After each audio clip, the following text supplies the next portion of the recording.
माझं नाव आहे नमिता सुधीर कविटकर।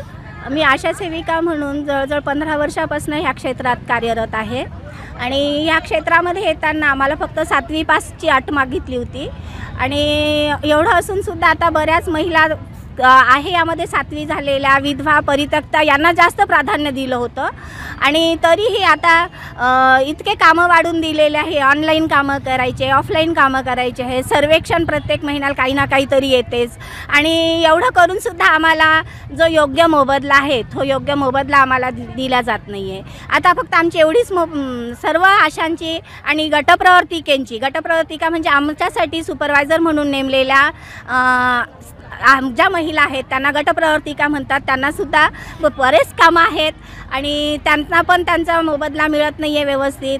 आता आम्हाला मोबदला नकोच आहे, आता आम्हाला वेतन म्हणून काहीतरी पाहिजे अशी आमच्या सगळ्यांची आम्ही अट घेऊन बसलेला आहे आणि ही मान्य झाली होती। अगोदर पण आम्ही 2 महिन्यापूर्वी पण सर्व केलेला होता। जवळजवळ पूर्ण महाराष्ट्रभरातील आशांनी 70,000 आशांनी या संपामध्ये सहभाग घेतला होता आणि तेव्हा आम्हाला आश्वासन दिलं होतं की आपल्याला 15,000 रुपये आम्हाला आरोग्यमंत्रींनी आश्वासन दिलं होतं, मुख्यमंत्र्यांनी आश्वासन दिलं होतं की त्यावेळेस आम्हाला आशा सेविकांना गटप्रवर्तिकांना 15,000 रुपये महिन्याचे मिळतील, पण आम्हाला हे लेखी दिलेलं नाही आहे आणि त्यामुळे हा जो मोबदला आहे तो अजूनही आमच्या खात्याला पडलेला नाही आहे।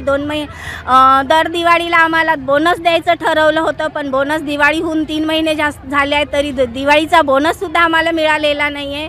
त्यामुळे आज आम्ही सर्व आशा सेविका रस्त्यावर उतरलेलो आहे।